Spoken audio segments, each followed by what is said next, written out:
बिस्मिल्लाहिर्रहमानिर्रहीम। शिकारपुर गांव की नसरीन, जिसने अपने ही 14 साला बेटे पर मुकदमा दर्ज करवाया कि वो रोजाना मुझे नींद की दवा दूध में घोल कर पिलाता था। वजह मालूम होने पर पुलिस के भी पांव तले से जमीन निकल गई। मेरी जिंदगी की सबसे बड़ी ख्वाहिश ये थी कि मैं एक बहुत अच्छे और नामी गिरामी अखबार के लिए काम करने लगूं। अपनी इसी ख्वाहिश की तकमील के लिए मैंने दिन रात मेहनत की थी, यहाँ तक कि अल्लाह ताला ने मुझे कामयाब कर दिया था। मेरी तालीम मुकम्मल हो गई तो मैंने एक बहुत बड़े इदारे में इंटरव्यू दे दिया था, ये सोचकर कि मुमकिन और नामुमकिन तो हमारी जात के लिए है, अल्लाह के लिए तो कुछ भी करना मुश्किल नहीं है। मैंने इंटरव्यू देने के बाद बहुत सी दुआएं की थी, दुआएं कबूल हो गई और यूं मुझे उस इदारे में जॉब मिल गई थी। मुझे तो यही लगता था कि जॉब मिल जाने के बाद मेरी जिंदगी सहल हो जाएगी और रावी चैन ही चैन लिखेगा। मगर मुझे अब समझ आया था कि मेरा असल चैलेंज तो अब शुरू हुआ था। एक ऐसा अखबार जहां पहले ही बहुत बड़े बड़े नाम काम कर रहे थे, वहां मुझे अपना नाम बनाने के लिए बहुत कोशिश करना थी। मुझे जमीन की तहें खोद खोद कर खबरें लाना थी। अब मैं उठते बैठते अपने इर्द गिर्द पर गहरी नजर रखती थी, हर एक इंसान को एक खबर के तौर पर देखती थी। एक दिन हमारी मुलाजमा काम करके फारिग हुई तो वो हस्बे मामूल मेरी अम्मी के पास बैठकर इधर उधर की बातें करने लगी थी। पहले तो मैंने उनकी तरफ कोई तवज्जो नहीं दी थी, मगर जब मुलाजमा ने कहा, तौबा तौबा बाजी, कैसा जमाना आ गया है, एक बेटा अपनी माँ के साथ ऐसा भी कर सकता है, हमने तो कभी सोचा ही नहीं था। इस वाक़े के बाद तो पूरा गांव हिलकर रह गया था। मैं चौंक गई और अपनी मुलाजमा की जानिब मुतवज्जा हो गई थी। वो मजीद कह रही थी, बाजी, नसरीन बड़ी जीदार औरत थी। इस दुनिया जहां में फकत एक ही बेटा था, मगर इस बात की परवाह भी नहीं की और उसे पुलिस के हवाले कर दिया। मैं जल्दी से अपनी जगह से उठी और मुलाजमा के पास जाकर बैठ गई। मैं बोली, तुम क्या कह रही हो? हमारी मुलाजमा तो पहले ही बड़ी बात होनी थी। जब उसे मजीद एक सामे मिल गया तो उसकी खुशी का कोई ठिकाना नहीं था। इसीलिए जल्दी से कहने लगी, बाजी, मैं जिस गांव से आई हूं ना, वहां मेरी एक सहेली हुआ करती थी, नसरीन। उसका बेटा हर रात अपनी माँ को नशे की दवा खिलाकर एक बहुत ही घिनौना जुर्म किया करता था। माँ बेचारी को तो कुछ इल्म ही नहीं था कि आखिर मेरे इर्द गिर्द हो क्या रहा है। वो तो सबसे यही कहा करती थी कि पहले तो परेशानियों की वजह से सारी सारी रात नींद नहीं आया करती थी, अब तो जैसे ही रात का खाना खाती हूँ तो सो जाती हूँ और फिर सुबह ही आंख खुलती है। एक शब नसरीन की तबीयत खराब थी तो उसने खाना ही नहीं खाया, सोने के लिए लेटी तो फिर जो हुआ उसे सुनकर सबकी रूह दहल गई। इतना कहकर मुलाजमा चुप कर गई थी। मैं बोली, उस्मा, मुझे इस वाक़े की तफसील बताओ, एक एक हकाइक जिनसे तुम वाकिफ हो सब कुछ बता दो। मुलाजमा मेरी इतने तवज्जो पाकर बहुत ज्यादा खुश हो गई थी, इसलिए कहने लगी, बीबी जी, नसरीन मेरी हम उम्र भी थी और सहेली भी। वो हम मोहल्ले की लड़कियों में सबसे ज्यादा खूबसूरत थी। उसकी किस्मत बहुत अच्छी निकली थी। अभी जब हमारी उम्र गुड्डा गुड्डी की शादी करने की थी तो उसके रिश्ते आने लगे थे और फिर उसका रिश्ता शहर से आ गया। मुझे याद है, उसके लिए जिस लड़के का रिश्ता आया था वो बहुत ही ज्यादा खूबसूरत था। हमने सुना था कि शहर के बीचों बीच उसकी अपनी किरियाने की दुकान थी और खूब चलती भी थी। नसरीन के वालिद ने वहीं पर उसका रिश्ता पक्का कर दिया और फिर उसकी शादी शहर में हो गई। वो जब हमसे रुखसत होने लगी तो एक एक को गले लग कर रो रही थी और वादा कर गई थी कि वो हमें कभी भी नहीं भूलेगी, अपनी तमाम सहेलियों के लिए रिश्ता शहर में ही ढूंढ लेगी। हम सब भी अपनी पलकों पर ख्वाब सजाने लगी थी कि हमारी शादी भी शहर में हो जाएगी। मगर जब शादी के एक माह बाद नसरीन गांव वापस आई तो वो पहचानी ही नहीं जा रही थी। उसके तो रंग ढंग ही बदल गए थे। वो तो कोई मैम लगती थी। क्या शान थी उसकी। महंगे कपड़े और जूतों पर वो बहुत ज्यादा इतरा रही थी। खैर, फिर वो वापस चली गई और कई साल तक उसकी कोई खैर खबर नहीं आई। फिर पता चला कि उसके यहाँ एक बेटे ने जन्म लिया है। बेटी की पैदाइश के बाद वो गांव वापस आ गई थी। बहुत ज्यादा निखर गई थी वो। उसके मियाँ ने बेटी की खुशी में पूरे गांव को खाना खिलाया था। वो बहुत खुश नजर आ रही थी। शायद उसी घड़ी नसरीन की खुशियों को नजर लग गई। जब वो वापस शहर गई तो एक दिन हमें खबर मिली कि नसरीन का मियाँ एक हादसे में जाँ बहक हो गया है। नसरीन बहुत खूबसूरत थी। जिन लोगों ने उसका रिश्ता जवानी में मांगा था मगर उन्हें इनकार के सिवा कुछ नहीं मिला था, अब वो लोग फिर से पुरुमीद हो चुके थे। उन्होंने फिर से नसरीन का रिश्ता मांगना शुरू कर दिया था। मगर नसरीन ने दूसरी शादी से ना सिर्फ इनकार कर दिया था बल्कि वो तो गांव भी वापस नहीं आई थी। वो कहने लगी कि मैं तो अपनी बाकी की जिंदगी अपनी सास ससुर की खिदमत में गुजार दूंगी और अपने शौहर की कब्र को छोड़कर कहीं भी नहीं जाऊंगी। बस फिर वो गांव भी नहीं आया करती थी और फिर हमारी भी शादियां हो गई। रोजी रोटी की तलाश में हम भी शहर आ गए। अब जब मैं पिछले दिनों गांव गई थी तब मुझे ये वाकया सुनने को मिला था। मैंने मुलाजमा को मजीद कुरेदा था। मैं बोली, अच्छा उसका बेटा क्या करता था? वो कहने लगी, जुर्म करता था। मैं बोली, कैसा जुर्म करता था? तुम्हें कुछ तो मालूम होगा ना? मेरी बात सुनकर मुलाजमा का चेहरा बिल्कुल सपाट हो गया था। वो कहने लगी, बीबी जी ये तो मैंने पूछा ही नहीं। दरअसल गांव के सब लोग इस वाक़े को जबान पर लाने से कतरा रहे थे। हर शख्स ढके छुपे अल्फाज में जिक्र कर रहा था, तो फिर मैंने भी तह में जाना मुनासिब नहीं समझा था। मुझे अपनी मुलाजमा की कमकली पर बहुत गुस्सा आया, इसीलिए उसे झिड़क दिया और बोली, जब भी लाना आधी खबर ही लाना। चलो उठो, जाओ किचन में बर्तनों का ढेर लगा हुआ है, जाकर धो उनको। मुलाजमा सख्त बदमजा हो गई थी, इसलिए उठकर किचन में चली गई, जबकि मेरे दिमाग की सुई अभी तक वहीं पर अटकी हुई थी। मैं बोली, अम्मी न जाने असल माजरा क्या होगा। अम्मी ने कंधे उचका दिए थे। तब मैं लजाजत से बोली, अम्मी मेरी अखबार के एडिटर हर रोज मुझे कहते हैं कि कोई यूनिक खबर लाओ। मैं ढूंढ ढूंढ कर थक गई हूँ, मगर मुझे तो कुछ भी समझ नहीं आ रहा। आपको ऐसा नहीं लगता क्या कि यह खबर मुझे तरक्की की राह पर गामजन कर देगी? अम्मी सोच में पड़ गई थी। फिर कहने लगी, अक्सा तुम इस आधी अधूरी खबर का क्या करोगी जिसका ना सर है और ना ही पैर? मैं पुरजोश हो गई और बोली, अम्मी ढूंढने से क्या कुछ नहीं मिल जाता। ये तो फिर एक छोटी सी खबर है। अगर मैं जुबैदा के गांव जाऊंगी तो लाजमन कोई सुराग मेरे हाथ लग जाएगा। अम्मी ने फौरन हाथ खड़े कर दिए और बोली, ना बाबा ना, मैं तुम्हें इतनी दूर भेजने का रिस्क नहीं ले सकती। लेकिन मुझे बखूबी अंदाजा था कि अम्मी को कैसे मनाना है, इसलिए मैंने अपनी आंखों में आंसू भर लिए और बोली, अम्मी काश आप भी दूसरी माँ जैसी होती, जो अपने बच्चों की खुशी की खातिर दुनिया के आखिरी कोने तक जाने की कोशिश करती हैं। अम्मी आप मेरे खातिर इतना तो कर ही सकती है ना। इतना कहकर मैं उठकर अपने कमरे में आ गई और गांव जाने की तैयारी करने लगी थी, क्योंकि मुझे इल्म था कि जब मैं रात के खाने के वक्त कमरे से बाहर नहीं निकलूंगी तो अम्मी को हथियार डालना ही पड़ेंगे। अम्मी तो इस बात पर भी राजी नहीं थी कि मैं सहाफत ज्वाइन कर लूं। उनके नजदीक एक बहुत खतरनाक काम था।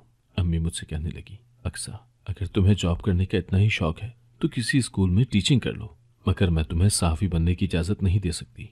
मैंने अम्मी की बात सुनकर रोना धोना शुरू कर दिया और खाना पीना छोड़ दिया था। मजबूरन अम्मी को हथियार डालना ही पड़े थे। आज भी मेरी ये तदबीर काम आ गई थी। रात के वक्त जब मैं खाना खाने कमरे से बाहर नहीं निकली तो अम्मी मुझे लेने आ गई थी, लेकिन मैं तो अपने बिस्तर में घुसी लेटी थी। अम्मी मुझसे कहने लगी, अक्सा चलो बाहर खाना खा ले, मुझे बहुत भूख लगी है, अब मजीद सब्र नहीं होता। मैं जल्दी से बोली, अम्मी मुझे नहीं खाना, आप ही जाकर खा ले, मैं तो भूखी ही रहूंगी यहाँ तक कि मुझे मौत आ जाए। अम्मी बेचारी मेरी बात सुनकर दहल गई थी। वो गुस्से से बोली, अक्सा तुम्हें शर्म तो नहीं आती ना ऐसी बातें अपने मुंह से निकालते हुए? तुम जानती भी हो कि तुम मेरे लिए क्या हो। अफजल की वफात के बाद मैंने दूसरी शादी भी फकत इसलिए नहीं की कि कहीं तुम न रुल जाओ, मगर तुम तो बहुत ही बेसमीर हो। अम्मी मुझे बहुत सख्त बातें सुनाने लगी थी। मैं चुपचाप लेटी रही थी, यहाँ तक कि अम्मी तंग आकर बोल ही पड़ी, अच्छा बाबा तुम चली जाना रिपोर्टिंग करने, अब तो आकर खाना खा लो। मैं जल्दी से उठ बैठी और अम्मी के गले में बाहें डालकर बोली, आप दुनिया की सबसे अच्छी माँ है। अम्मी मुस्कुरा दी थी। मैं बाहर खाना खाने आई तो पता चला कि मुलाजमा तो अपना काम खत्म करके अपने घर वापस चली गई है। अब मुझे सुबह का बड़ी बेसब्री से इंतजार था। अल्लाह अल्लाह करके रात का अंधेरा छट गया था। सुबह 10 बजे मुलाजमा घर आई तो मैं उसके पास जाकर बोली, उस्मा मैं उस वाक़े की रिपोर्टिंग करना चाहती हूँ, तुम मुझे अपने साथ गाँव ले चलो। वो एकदम से बिदक कर पीछे हटी और बोली, ना बीबी जी ना, मैं तो ये काम नहीं करूंगी, गांव वाले तो मुझसे वैसे ही बाइकाट कर देंगे। मैं बोली, क्यों ऐसी भी क्या बात हो गई? वो कहने लगी, बाजी आपने इस खबर के मुतालिक किसी अखबार में या टीवी में देखा है? मैंने नफी में सर हिला दिया तो वो कहने लगी, क्योंकि हमारे गांव में ये ऐलान करवा दिया गया था कि ये गांव की इज्जत का सवाल है, इसलिए इस खबर को छुपा लिया जाए। उसके बाद जब भी कोई खबर छापने वाला आया तो गांव के लोगों ने उसे जलील करके भगा दिया था। ये बात सुनकर तो मुझे गुस्सा आ गया था कि भला ये क्या बात हुई, सच तो दुनिया वालों के सामने आना चाहिए। अम्मी तो मुझे पहले ही उस्मा के गांव भेजने के हक में नहीं थी, अब तो वो और भी ज्यादा खौफजदा हो गई थी। खैर मैंने उस्मा से उसके गांव का पता ले लिया और बोली, ठीक है तुम मेरे साथ मत जाओ, मैं अकेली ही चली जाऊंगी। अम्मी बेचारी बहुत खौफजदा थी, मगर मेरी जिद के आगे उन्हें हार मानना पड़ी थी। अम्मी ने एक ड्राइवर को भी मेरे साथ भेज दिया था ताकि वो मेरी हिफाजत कर सके, लेकिन मुझसे एक बहुत बड़ी गलती हो गई थी। मैंने गांव वालों से अपनी असलियत नहीं छुपाई थी। मैं जिस मकसद के लिए गई थी वो लोगों के सामने खोल कर रख दिया था। उसके बाद तो लोग मुझसे ऐसे बेदकने लगे थे जैसे मैं कोई अछूत हूँ। मैंने जिस से भी बात करने की कोशिश की सब ने मुझे टका सा जवाब दे दिया था, मगर अब तो मेरा तजस्सुस बहुत बढ़ गया था कि आखिर इस खबर में ऐसा भी क्या राज है जो मुझसे इस तरह से छुपाया जा रहा है। मैं अपनी खबर की तलाश में कभी एक घर का दरवाजा खटखटाती तो कभी दूसरे घर का। लोग मुझसे तंग आ गए और आखिरकार मुझे पकड़कर गांव के सरपंच के पास ले गए कि ये शहर से आई लड़की गांव वालों को परेशान कर रही है। गांव के सरपंच ने मेरे सर पर हाथ रखा और बोले, बेटी, तुम हमारी बेटी हो। बेटियां अपने वालिदैन का मान रखती हैं। तुम भी मेरा मान रखो और हमें हमारे हाल पर छोड़कर वापस चली जाओ। अब तो मैं खुद को बहुत बेबस महसूस कर रही थी। मैं खबर हासिल करने के दहाने तक पहुंच गई थी, मगर अब खाली हाथ वापस लौट रही थी। मेरी आंखों में आंसू आ गए थे। मैं वहां से उठकर अपनी गाड़ी तक जाने लगी तो मुझे एक ज़ईफ औरत ने आवाज देकर रोक लिया। वो कहने लगी, बेटी, तुम खबरें छापने वाली हो। मैंने सर हिला दिया था तो उसने इर्द गिर्द देखा और फिर बड़े ही खुफिया अंदाज में मेरे हाथ में एक पर्ची पकड़ाकर बोली, ये उस नसरीन का पता है जिस पर यह सारी घटना बीती है। वही तुम्हें सच बता सकती है। मैं बेइंतहा खुश हो चुकी थी। उस औरत का बहुत शुक्रिया अदा करके वापस अपने घर आ गई थी। मेरी अम्मी ने जब मुझे देखा तो भागकर मुझसे गले मिली थी। कहने लगी, तुम जब से गई हो आयतुल कुर्सी पढ़ पढ़कर तुम पर फूंकती रही हो। मुझे तुम्हारी बहुत फिक्र थी। बेटी, अल्लाह का शुक्र है कि तुम सही सलामत वापस आ गई हो। मैं अम्मी के साथ थोड़ी देर बैठी रही, फिर बोली कि मैं अब जरा आराम करना चाहती हूँ। मैं अपने कमरे में आ गई और उस ज़ईफ़ा की दी हुई पर्ची खोलकर पढ़ने लगी थी। पता देखकर तो मेरे जोशो जज्बे पर पानी फिर गया था।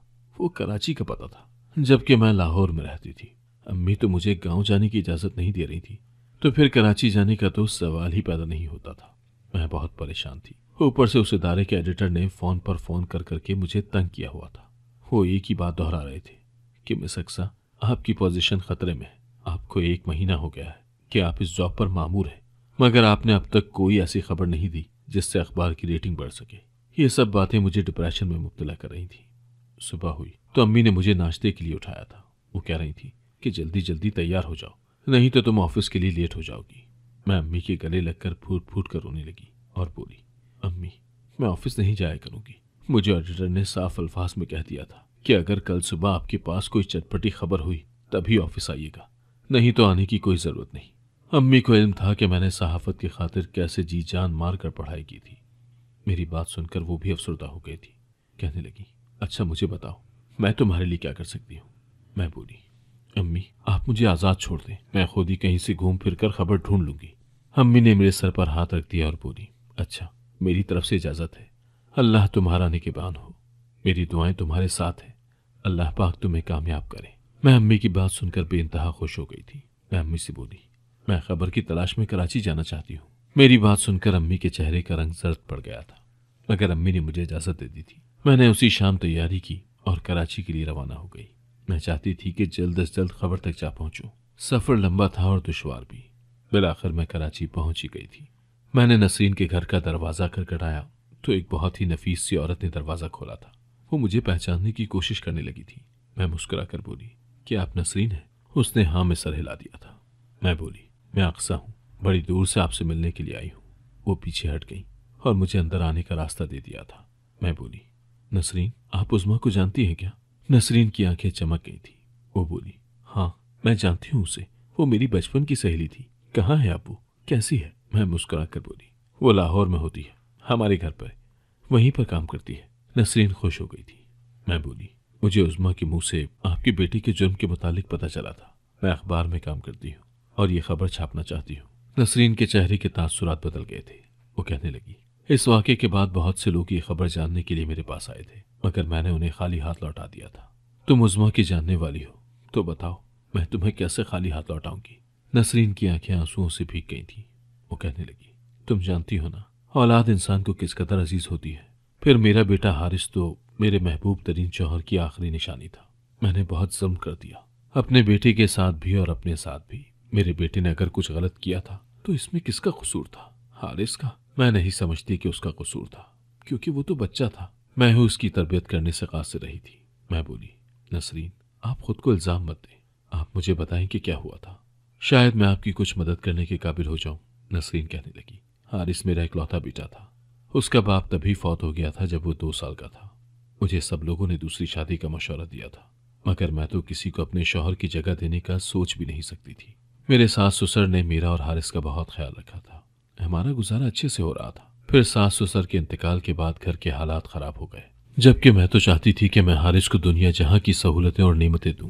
मैं ज्यादा पढ़ी लिखी भी नहीं थी, इसीलिए मैंने एक स्कूल में कैंटीन खोल ली। गुजारा अच्छा होने लगा था। मैंने अपने बेटे को एक बेहतरीन स्कूल में दाखिल करवा दिया था। मैं अपने बेटे के लिए अच्छे अच्छे कपड़े लेने लगी थी। तब मुझे लगा कि अब जिंदगी में सब कुछ है। मेरा हारिस बड़ा हो जाए, फिर अपने पैरों पर खड़ा हो जाएगा, तो मैं उसकी शादी कर दूंगी। मेरा घर नन्हे नन्हे बच्चों से भर जाएगा। मगर हकीकत तो मेरी सोच से बहुत मुख्तलिफ निकली थी। मैंने तो कभी सोचा भी नहीं था कि मेरा बेटा ऐसा करेगा। दरअसल मैं कुछ अरसे से बेख्वाबी का शिकार थी, और फिर अचानक ही मेरी नींद बहुत बेहतर हो गई। मेरा हारिस भी अब जवानी की दहलीज पर कदम रख चुका था, मगर मैंने महसूस किया था कि उसके रंग ढंग बदल चुके हैं। वो अजीब सा हो गया है, बोलता चालता भी नहीं था, हर वक्त अपनी ही दुनिया में खोया रहता था। मैं हारिस से बातचीत करने की कोशिश करती तो वो मुझे नजरअंदाज करके उठ जाया करता था। मेरी जिंदगी का महवर ही हारिस था। उसका ये रवैया मुझे अंदर ही अंदर से खत्म कर रहा था। मैं परेशान रहने लगी थी। हारिस से भी कई बार पूछा कि मुझे बताओ, तुम इतने खामोश क्यों हो गए हो? किस चीज की कमी है जो तुम्हें अंदर ही अंदर से खाई जा रही है? किसी चीज की जरूरत है तो मुझे बताओ, अपना आप भी बेचना पड़ा तो भी तुम्हें लेकर दूंगी। हारिस ने नफी में सर हिला दिया और बोला, अम्मी, मुझे किसी चीज की जरूरत नहीं है। मेरे पास हर चीज वाफिर मिकदार में मौजूद है। मैं हारिस को पैसे देती तो वो भी लेने से इनकार कर दिया करता था। मुझे उसके रवैये की तब्दीली बहुत अजीब लगी थी। एक दिन मैंने हारिस के कमरे की तलाशी ली तो ये देखकर दंग रह गई कि मेरी बेटी के सामान में तो बहुत से पैसे पड़े थे। इतने पैसे तो मैंने अपनी जिंदगी में कभी नहीं देखे थे। मैं हारिस से पूछ भी नहीं सकती थी कि उसके पास इतने पैसे कहाँ से आए। फिर तो वो उल्टा बिगड़ ही जाता कि आपने मेरे सामान की तलाशी कैसे ली। हमारे माशरे में ये जो नई वबा फूट पड़ी है प्राइवेसी की, इसकी वजह से बहुत से बच्चे बिगड़ गए हैं। मैंने सोचा कि हारिस के मामूलात पर नजर रखूंगी और उसे रंगे हाथों पकड़ूंगी। मैं कई दिन उसकी एक एक चीज को बड़ी गौर से देखती रही थी, मगर वो तो बड़ा सीधा सा था। सारा दिन घर में रहता, मगर जब वो बाहर जाता तो मैं उसके सामान की तलाशी लाजमी लेती थी। उसके पैसे हर रोज बढ़ते ही जा रहे थे, और ये सोच सोच कर मैं बीमार हो चुकी थी। हम माँ बेटा खाना खाने के लिए तो साथ बैठे थे, मगर फिर हारिस का फोन आ गया और वो उठकर बाहर चला गया। मैंने भी खाना उठा दिया कि जी नहीं चाह रहा था। हारिस आया तो कहने लगा, अम्मी, आपने खाना तो खा लिया है ना? मैंने इस बात में सर हिला दिया। मैं उसे परेशान नहीं करना चाहती थी। मैं सोने के लिए लेट गई थी। अभी थोड़ी ही देर गुजरी थी कि हारिस मेरे कमरे में आ गया। मैं हैरान हुई कि वो मेरे सोने के बाद मेरे कमरे में क्यों आया है। वो बोला, अम्मी। मैं सर उठाने लगी थी, मगर फिर चुप कर गई। जब उसे इस बात का यकीन हो गया कि मैं गहरी नींद सो रही हूँ, तो उसने मेरे कमरे में पड़ी अलमारी के पास एक मेज रखा और उस पर चढ़ गया। वो अलमारी की छत से कुछ उतार रहा था। मैं तो ये देखकर तंग ही रह गई थी। वो अपनी मतलूबा चीज उठाकर बाहर निकल गया। फिर घर का ताला खुलने की आवाज आई। मैं तो अभी तक सख्ती की हालत में पड़ी हुई थी। बड़ी देर बाद खुद में हौसला करके मैं उठकर खड़ी हो गई। मैंने मेज रखा और अलमारी की छत पर देखने लगी थी। उसके ऊपर मुख्तलिफ किस्म की पुड़ियां पड़ी हुई थी। मैं थर थर कांपने लगी थी। फिर बड़ी मुश्किल से एक पुड़ी ली और उसे खोल कर देखा तो जान निकल गई। मेरे बेटे के पास तो ये सब कैसे हो गया था?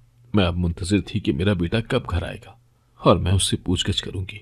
मेरी यही ख्वाहिश थी कि वो मुझसे कह दे कि अम्मी, आपको गलतफहमी हुई है, वैसा नहीं है जैसा आप समझ रही हैं। खैर, मैं सारी रात रोती रही, बिलखती रही थी, और फिर सुबह कहीं जाकर मेरा बेटा घर में दाखिल हुआ। जब वो घर में आया तो गुनगुना रहा था। जब उसकी नजर मुझ पर पड़ी तो बेइंतहा खौफजदा हो गया। कहने लगा, अम्मी, आप कैसे जाग गई? आपने रात में खाना तो खाया था ना? मैंने अपने बेटे की बात सुनी तो दंग रह गई। अब मुझे समझ आया था कि अचानक मेरी नींद इस कदर अच्छी कैसे हो गई। मुझे कैसे सारी सारी रात नींद आ जाया करती थी। अब समझी कि इसमें भी मेरी बेटी की ही कोई हरकत शामिल थी। मैं हारिस की जानिब देखकर रोने लगी और बोली, हारिस, तुम सारी रात कहाँ गुजार कर आए हो? वो बहुत ज्यादा खौफजदा हो गया था। वो आए बाएं शाएं करने लगा था। कभी कहता कि दोस्त का एक्सीडेंट हो गया था, उसके पास गया था, तो कभी कहता कि दोस्त की सालगिरह थी, उसी के पास से आया हूं। मैं तो हारिस की बातें सुनकर ही सजदा रह गई थी। फिर मैं बोली, इधर आओ, मैं तुम्हें एक चीज दिखाती हूँ। वो मेरे साथ जाने से घबरा रहा था। शायद उसे भी इल्म हो गया था कि उसकी चोरी पकड़ी गई है। वो कहने लगा, अम्मी, बहुत नींद आ रही है, हम बाद में बात करेंगे। मैंने नफी में सर हिला दिया और बोली, मुझे तुमसे अभी बात करनी है। मैं उसका हाथ पकड़कर उसे अपने कमरे में ले गई थी। उसकी रंग बिरंगी पुड़ियां उसके सामने लाकर फेंक दी थी। वो अनजान बनने लगा था। कहने लगा, अम्मी, ये सब क्या है? तब मैंने कहा, तुम फिक्र न करो, मैं अभी तुम्हारी तसल्ली करवा देती हूँ। मैंने हारिस की मुख्तलिफ किस्म की नशे की पुड़ियां उसके सामने कर दी थी। मेरा बेटा होंठ भींच रहा था। वो बहुत घबरा गया था। मैं बोली, ये सब क्या है? वो डर गया और रोने लगा। फिर बोला, अम्मी, मैंने ये सब आपके खातिर किया था। मैं नहीं चाहता था कि आप सारी जिंदगी यूं ही कैंटीन चलाती फिरें।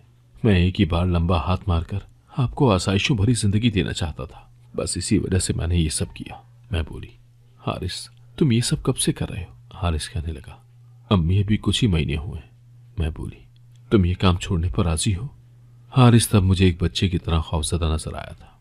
वो बोला, अम्मी, मैं अगर छोड़ना भी चाहूं तो भी नहीं छोड़ सकता, क्योंकि जिन लोगों के साथ ये काम कर रहा हूं उन्होंने मुझे पहले ही बता दिया था कि इस काम से वापसी का कोई रास्ता नहीं है। अगर मैंने बुजदिली दिखाई तो वो मुझे रास्ते से हटा देंगे। मैं चुप कर गई थी। फिर मेरा बेटा मेरे आगे हाथ जोड़कर बोला, अम्मी, मुझे बचा ले, मैं मजीद तबाह होना नहीं चाहता। मैंने उसके सर पर हाथ रखा और बोला, तुम बेफिक्र रहो, मैं तुम्हारी मदद जरूर करूंगी। अब मेरे पास दो ही रास्ते थे, या तो बेटे को अपने साथ लेकर गांव चली जाती, वहां मेरा बेटा तो महफूज रहता, मगर यहाँ जो गिरोह सरगर्म था वो तो बच जाता ना। न जाने वो कितनी माओं के बच्चों को बेराह रवि की जानिब ले आते। मेरा हारिस अभी छोटा था, उसका दिल भी छोटा था, इसलिए मैंने उससे मशवरा नहीं किया और चोरी छुपे पुलिस को अपने घर बुलवा लिया और उनसे कहा कि मेरा बेटा मंशियात फरोख्त कर रहा है। पुलिस ने छापा मारा और मेरे बेटे को गिरफ्तार करके ले गई। जब ये बात हारिस को पता चली तो उसे यकीन ही नहीं आया कि उसकी गिरफ्तारी के पीछे मेरा हाथ था। वो मुझसे नाराज रहा, उसने मुझसे मिलना जुलना भी छोड़ दिया था। मगर फिर आहिस्ता आहिस्ता उसे एहसास हो गया कि मैंने जो कुछ भी किया उसकी बेहतरी के लिए ही किया है। बहुत जल्द मेरा बेटा अपने हिस्से की सजा भुगत कर आ जाएगा। मैं पुरुमीद हूं कि वो जेल से छूट कर आएगा तो वो बेहतरीन इंसान बनकर आएगा। पुलिस ने उस गिरोह को पकड़ लिया था जो इस सब के पीछे मुलविस था।